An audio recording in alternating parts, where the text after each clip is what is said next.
Hello. Welcome to part 2. So this is part 2 of the who am I story. Why am I on YouTube? Why do I want to share this stuff with you?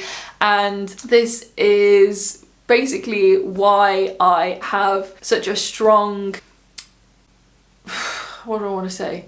Why I have a spiritual practice. And so if you haven't seen part 1 yet, the link is below. But basically I had a chronic disease and I recovered from that, and I'm now completely fully recovered from that. This, for me, my journey to getting to the point that I am at now was really down to food and nutrition. That like massively played a huge part for me, but also my mind and my soul and my spiritual connection, because those two things for me absolutely worked hand in hand, and I wouldn't be here without that holistic approach.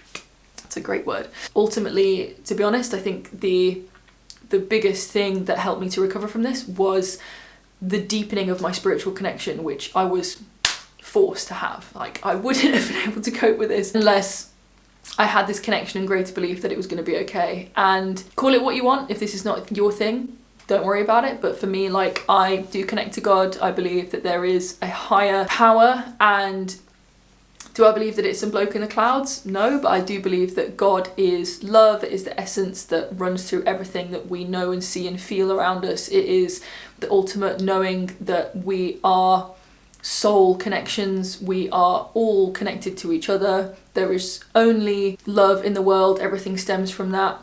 Everything else is kind of nonsense. Anything to do with this kind of spiritual existence and this wanting to know why we're here and ultimately what we are doing as these human beings, these soul packages packaged up in our skin suits, you know, anything like that, then this really helped me to further my exploration of that.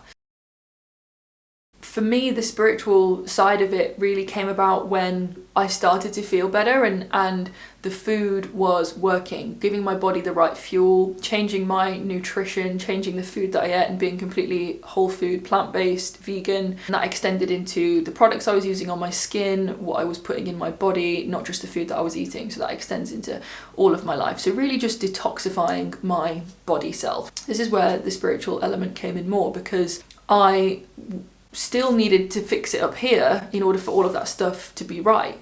You can give yourself all of the nutrition and all of the things that your body needs, but if you're still telling yourself that you're not okay and you're clinging onto that illness somewhere in your psyche, it isn't going to go away. You have to be ready to let go of it and to part from it.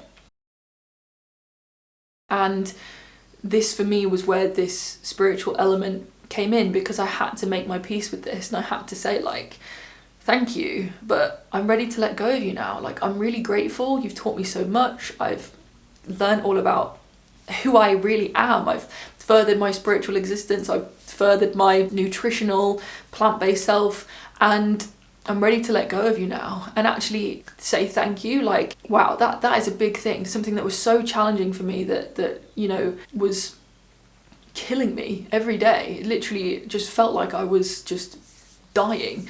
To say, like, thank you, this has been great, shake hands, then that's a big thing, but that's what it took for me. And obviously being in those spaces of being in that challenging space, it really does force you to look at yourself and your life and what's working and what's not, and really challenge the things that you thought you knew. And this is really where that spiritual connection was furthered for me. I mean, I've always been into this kind of stuff. I've always worn crystal jewellery and, you know, picked up statues of Buddhas, but I never really understood what was happening and kind of that deeper connection. And I still don't now. I mean, I think that's a life mission, but I mean, I'm more into it now than I was.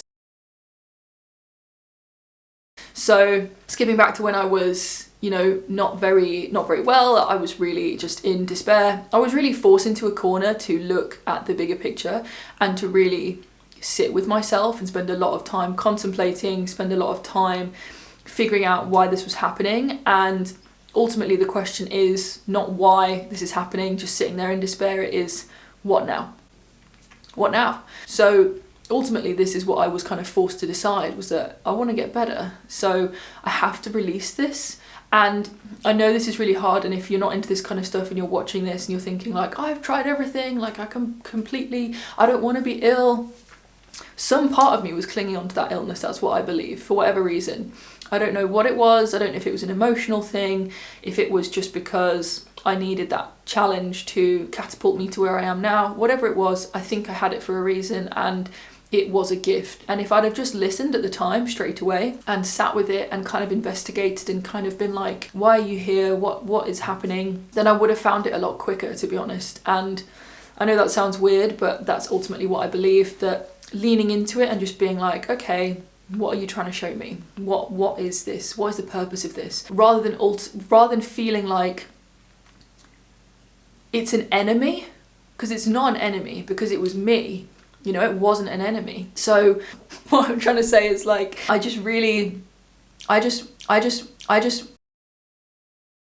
it was a teacher. It was a great teacher. And I wouldn't be where I am today without having that teaching. So being forced into these corners and really just accepting what's happening and finding a way to find gratitude in amongst all of it was a key starting point. So being grateful for the people that I had around me that were supporting me, for the wonderful journey that I was on, finding out about new foods, for the way that it helped me to just appreciate life. When you think that life is being taken away from you, it makes you appreciate it when you get it back.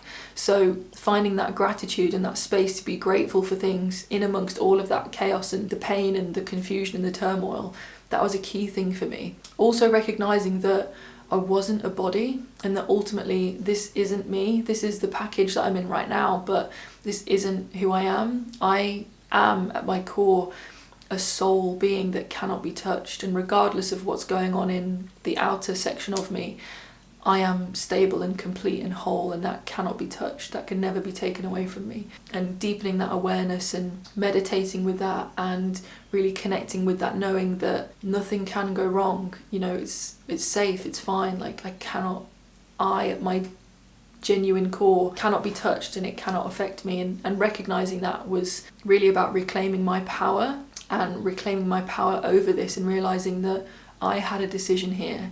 I wasn't a passenger. I wasn't a victim. I had a decision here. That wasn't a snap decision overnight when I was like, right, I'm letting you go now. That was years of work, of not just eating the right foods as I've gone into before, but doing the right things mentally and with that connection, whether that was a meditation practice, a gratitude practice, just general awakening to the world and what really matters and what's going on around me.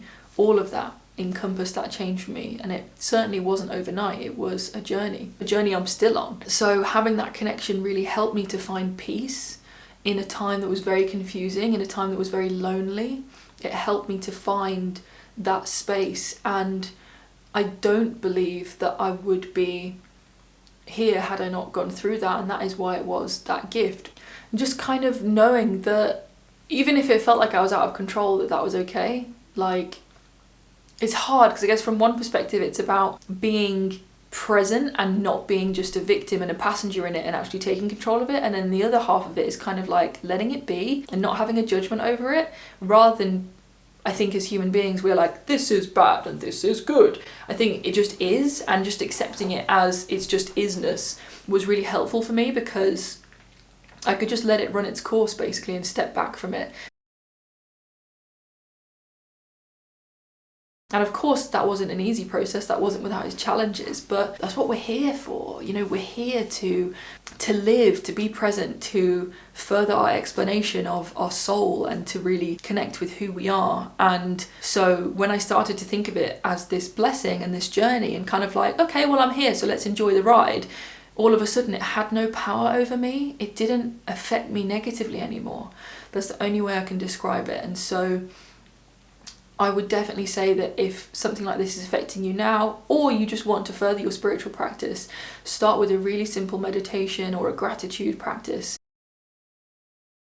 And start with things like that, because before you know it, you'll be on a journey that you don't want to get off of, you know, you'll be on the train to enlightenment and you won't want to leave, because doing that meditation will link you onto a different YouTube video that will spark this other thought about that book that you've been wanting to buy, and you'll read that book and that will lead you to this person, and then you'll do an even more amazing meditation and you'll meet this other person, and it just evolves. So all you need to do is kind of like kick the ball down the hill, and you know, the universe will take care of the rest, basically. So definitely finding that gratitude practice, because we always have something to be grateful for. Always, always, always. Even if it's a tiny thing, we always have something to be grateful for. And if we can start from there and bloom our day from that point of gratitude, you can change your life, you can turn your whole life around.